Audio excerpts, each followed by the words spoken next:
Bem, meu amigo, meu colega de direito, aluno que está nas cadeiras da universidade para conquistar esse curso maravilhoso, o título de bacharel em direito, como também advogado.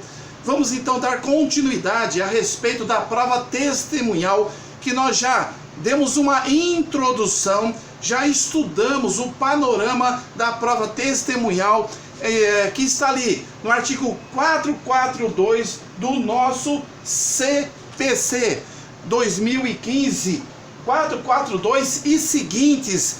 E aí nos veio dentro desse estudo um enfoque final a respeito daqueles que se excetuam na condição como testemunhas, que são os incapazes no inciso 1º, conforme a força desta letra do direito ali posto escrito, o direito objetivo. Mas nós observamos que temos então o CPC de 2015, que a partir desse instituto ali posto no artigo 442 e seguintes, com ênfase no 447, inciso 1º, dos incapazes que não podem estar como testemunhas, observamos que tem ali uma correlação, algo cumulado com o artigo 228 do Código Civil, que também nos coloca aqueles que não podem depor como testemunhas. Nós observamos que estão ali na mesma linha de pensamento, mas existe uma outra situação embasatória, dando então continuidade dentro da condição de excepcionalidade, ou seja, existe aqueles que estão na condição de deficientes físicos, e por isso eu convido você para estar lendo alguns artigos e textos de que lei? Da Lei 13.146 de 2015 também.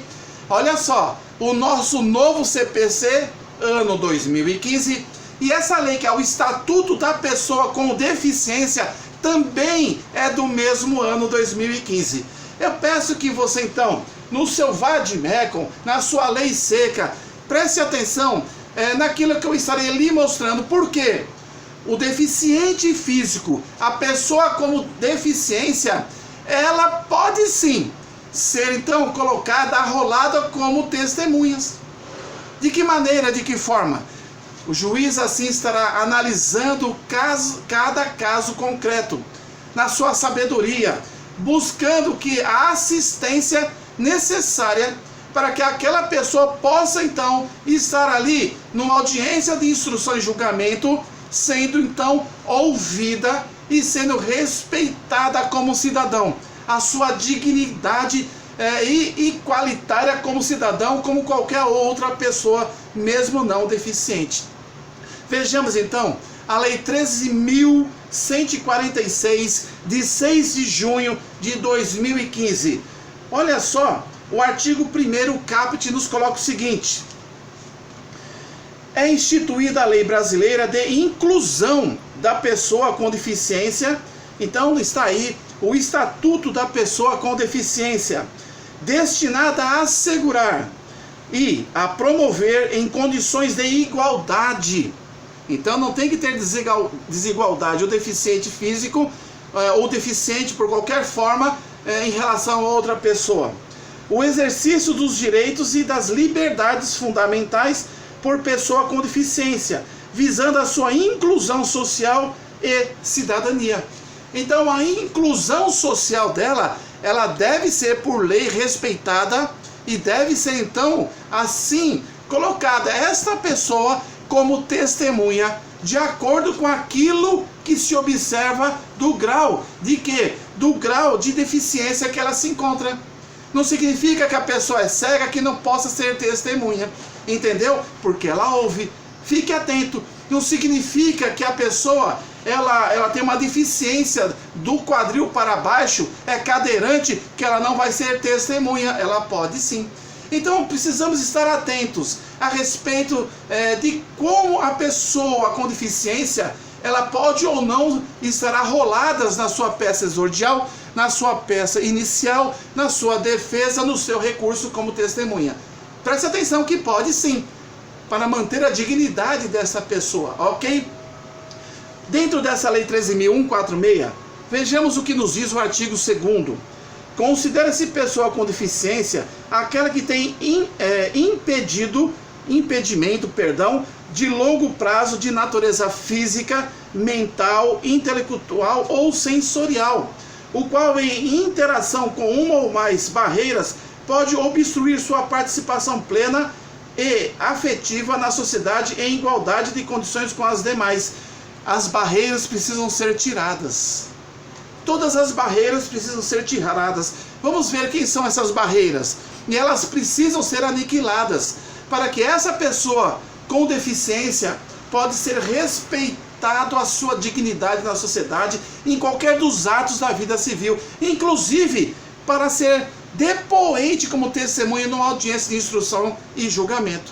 É importante que os fóruns tenham acessibilidade, o chão tátil para os cegos, tem elevadores, rampas, para que essas pessoas possam ter acesso à sala do juiz. Certa ocasião, eu trabalhei 4 anos e meio em juizado especial civil e não tinha elevador. Era um prédio antigo que tinha escadarias para o 2º andar e nesse 2º andar ficava a sala do juiz, a sala de audiências. O que o juiz então fez e determinou? Que aquela faculdade que tinha dentro da sua unidade o juizado especial civil como anexo, que formasse, que constituísse no andar térreo com rampa de acessibilidade para quem? Para os cadeirantes. Então, quando a parte no polo ativo ou passiva, naquela audiência, mesmo conciliatória com os conciliadores ou de instrução e julgamento com o juiz descia do 1º andar e ia naquela sala especial para então assistir todas ali que estavam presentes ao depoimento das testemunhas daquela audiência e dar então acesso e dignidade e voz e condições igualitárias para todos, inclusive para o cadeirante que não teve dificuldades de acesso para a sala de audiência e poder participar como testemunha e o seu testemunho ser ali reduzido a termo e colocado então naquele processo, naquele feito. Vejamos então no artigo número 2 os tipos de barreiras que devem ser aniquiladas, porque essas dificultam então as pessoas com deficiências. Diz assim: barreiras 2 ponto. Qualquer entrave, obstáculo, atitude ou comportamento que limite ou impeça a participação social da pessoa. E daí vai à frente. Bem como o gozo, a fruição e o exercício de seus direitos à acessibilidade, à liberdade de movimento e de expressão, à comunicação, ao acesso à informação, à compreensão, à circulação com segurança, entre outros. Então, a testemunha, você como advogado, eu acredito que você não vai pensar assim com seu cliente. Eu acredito que você, aluno de direito, não entenda dessa maneira. Então, passa a atender que se a sua testemunha for um deficiente, de qualquer forma que possa ser, que você então arrole na sua petição, arrole na sua defesa, porque ela é um ser humano, é um cidadão como qualquer outro, digno de respeito. E que você possa peticionar e colocar ali nos pedidos que, mediante o foro competente, o juiz prevento estar no local que não tem acessibilidade, que isso é uma grande barreira para aquela testemunha X arrolada ali na sua peça inicial, na sua exordial. Então, requeira ao juiz que essa acessibilidade seja então proporcionada, enfim, que essa necessidade de assistência, seja qual for, seja colocada ali à disposição daquele depoente na oitiva de testemunhas, para que ele não seja impedido de poder exercer o seu direito como depoente. Fique atento nesse contexto, nesse sentido, ok? Diz mais. Vamos lá, o inciso número 5 do artigo número 2 da Lei 13.146 de 2015. Artigo 2, inciso 5º. Comunicação, vai nos dizer a respeito de comunicação. De barreiras nós nós já entendemos. A respeito de comunicação, forma de interação do cidadão que abrange, entre outras, opções. Por exemplo, uma forma de comunicação, está aqui, a Libras, que é a língua brasileira de sinais, o Braille, o sistema de sinalização de comunicação tátil. Olha aí. Então, se o juiz precisar de alguém que domine essa linguagem de Libras, que assim então o juiz nomeie para estar presente ali naquela audiência. Se precisar então de quê? Do Braille, que é o sistema de sinalização de comunicação, que isso seja adotado em respeito ao estatuto da pessoa com deficiência, em respeito ao ser humano, ao cidadão, em respeito a promover as condições de igualdade a todos, ok? Então, nós observamos que no artigo 447 do Código de Processo Civil de 2015, ele nos excetua que qualquer pessoa pode ser o quê? Pode ser testemunha, pegando a lei seca aqui, voltando à letra no caput 447 do CPC, podem depor como testemunhas todas as pessoas. Aí ele excetua os incapazes, e nos incapazes ele coloca os interditos por enfermidades, os acometidos de enfermidades ou retardamento mental, o que tiver menos de 16 anos. Aí vem no 4, o cego, o surdo, quando a ciência do fato depender dos sentidos que lhe faltam. Se assim for, não entram. Mas se não depender daquele sentido específico dentre os 5 que o ser humano tem, o juiz estará respeitando a sua igualdade, promovendo igualdade de condições e promovendo, tirando as barreiras para que aquele deficiente, nos sentidos que ele tem, ou na condição física, que possa ser então colocado, ouvido e reduzido a termo o seu depoimento, para que possa compor a base instrutória daquele processo, naquele feito, ok? Então, professor, eu me baseio em quê? Na lei 13.146, na lei processualista de 2015, no Código Civil. Você pode usar na sua fundamentação jurídica tudo isso, meu aluno, meu querido aluno de direito, mas toma-se por base a lei processualista de 2015. Então, em termos de interpretação, se de repente o estatuto ele tira uma consideração, ele desclassifica ou ele classifica quem é ou deixa de ser deficiente naqueles termos ou outro, que talvez entre em conflito com o novo CPC, artigo 447, fique na paz, baseia-se, fundamente-se, alicerça-se aonde no 447, respeitando o que? Promovendo a igualdade de condições, tanto para o deficiente como aquele cidadão em plenas condições físicas normais. Ok? Ficou bem claro isso para você? Preste bem atenção nesse sentido.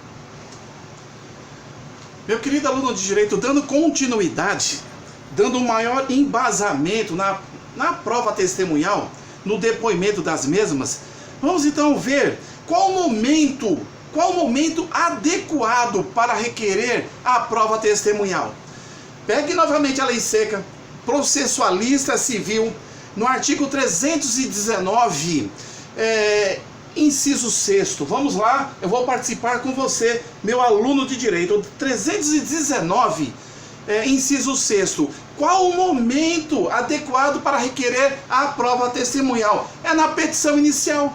É no final ali que você então vai arrolar estas pessoas, dentro de tudo isso que nós já estudamos, respeitando que são todas as pessoas e aquelas que se excetuam, e também respeitando o estatuto que nós estudamos, 13.146, com o estatuto da pessoa com deficiência, cumulado com o Código Civil no artigo 228 e seus incisos.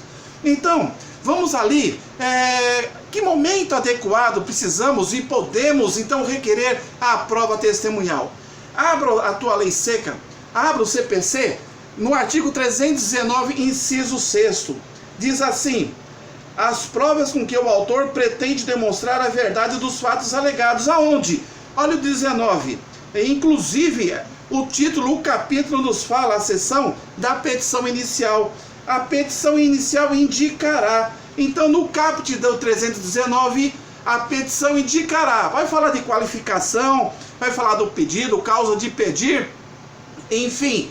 Aí, no sexto, as provas com que o autor pretende demonstrar a verdade dos fatos alegados. Dentre as provas que são documentais, porque o mundo do juiz é documento, preste atenção, documento é muito importante. Cópia, documento é muito importante.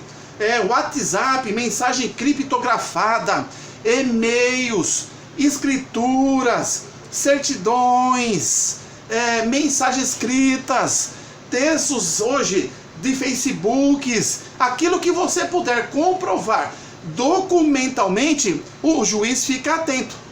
São provas, mas nós estamos aqui naquela prova que vai reduzir a termo a prova testemunhal na petição inicial para o autor da ação. Então, quando você elaborar toda a petição inicial, você pode colocar ali um título das provas e usar esses artigos que estamos aqui estudando neste vídeo. Como também você vai, na petição inicial, arrolar as provas.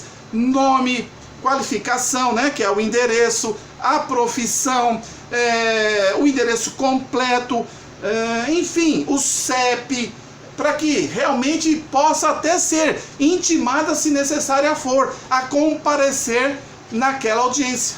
Mesmo que você também possa se comprometer a trazê-la na audiência para participar do mesmo. Então, qual é o momento adequado para requerer a prova testemunhal? Para o autor, na petição inicial. É um dos momentos.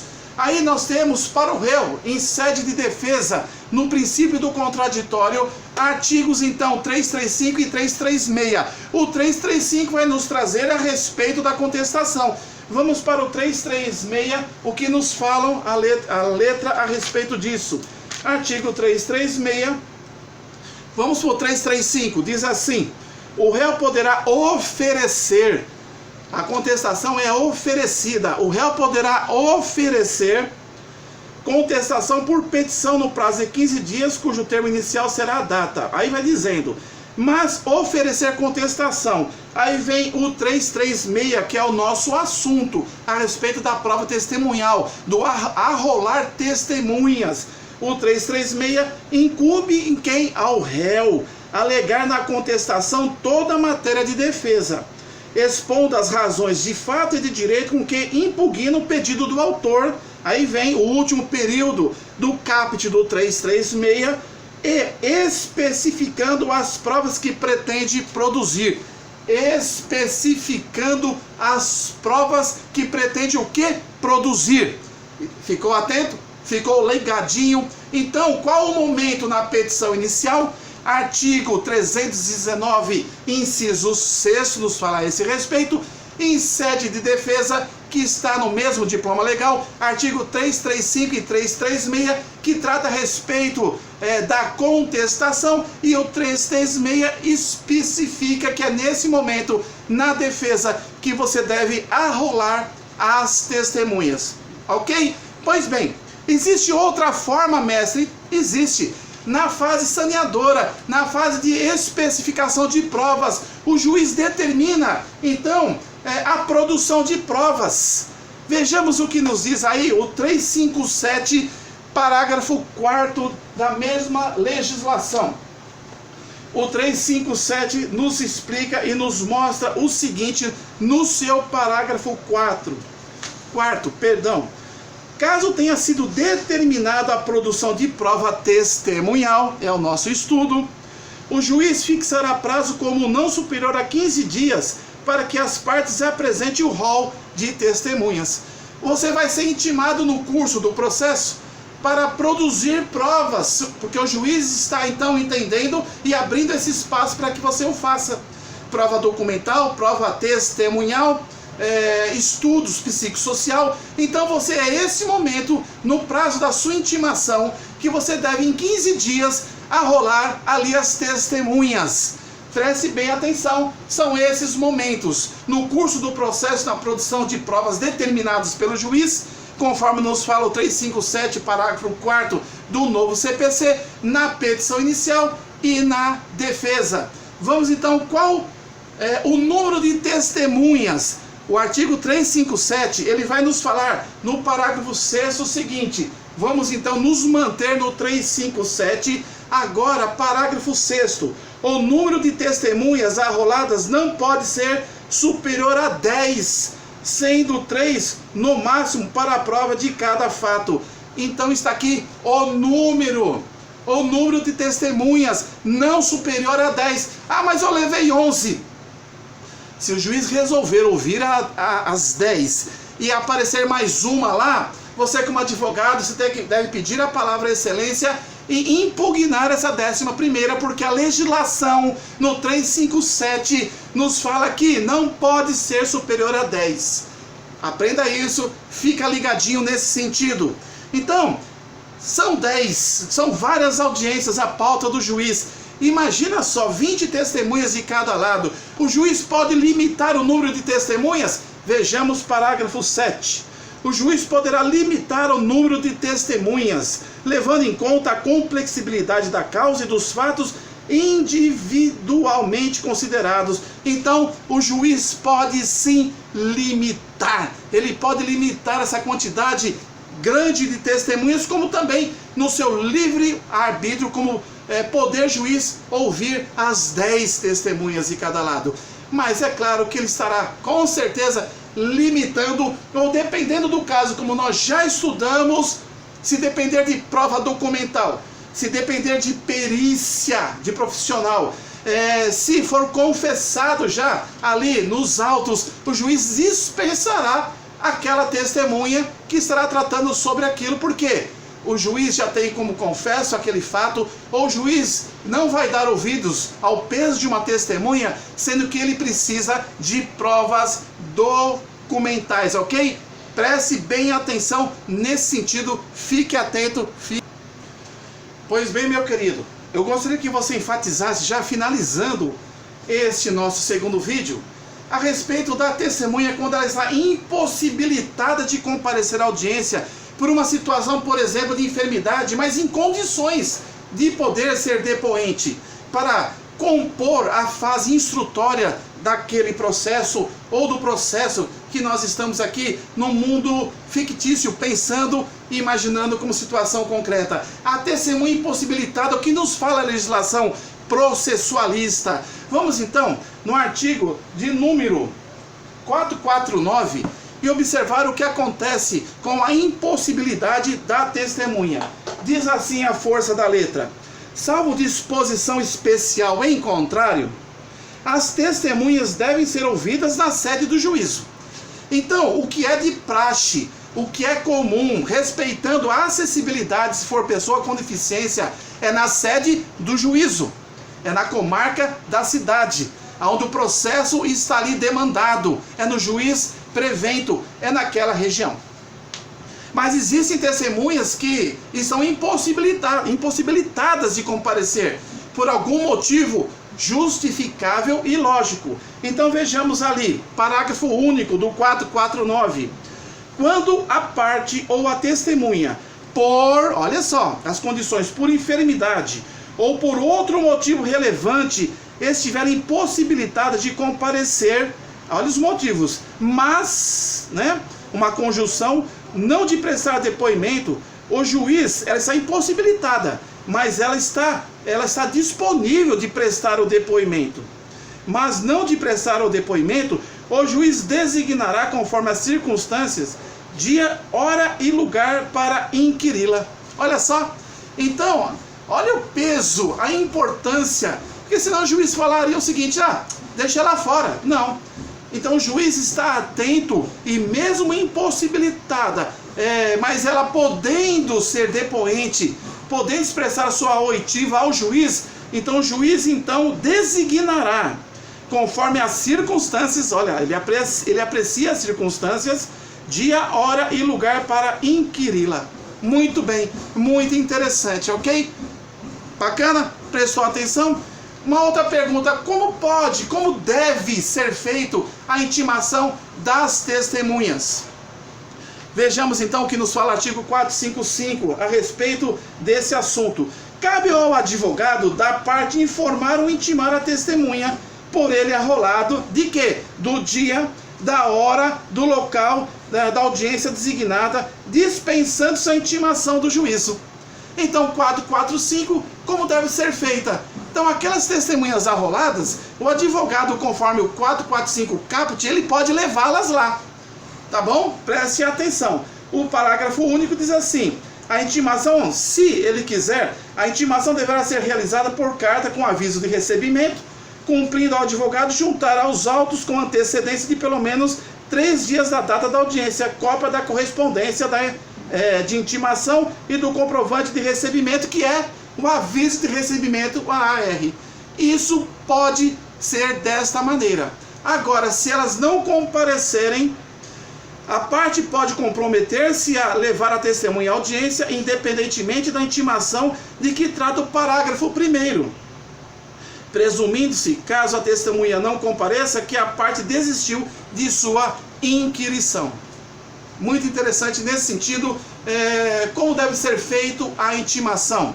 Uma vez arrolada na inicial, uma vez arrolada na contestação, ou uma vez no curso do processo produzido por determinação do juiz esta prova citando o nome das testemunhas. Em tudo isso que nós já aprendemos e estudamos, o advogado pode levá-las também, como também intimá-las e juntar na petição, no processo eletrônico, 3 dias antes daquela audiência. Agora, se assim não fizer, ele se comprometeu e a parte não foi, então essa testemunha automaticamente será descartada, ok?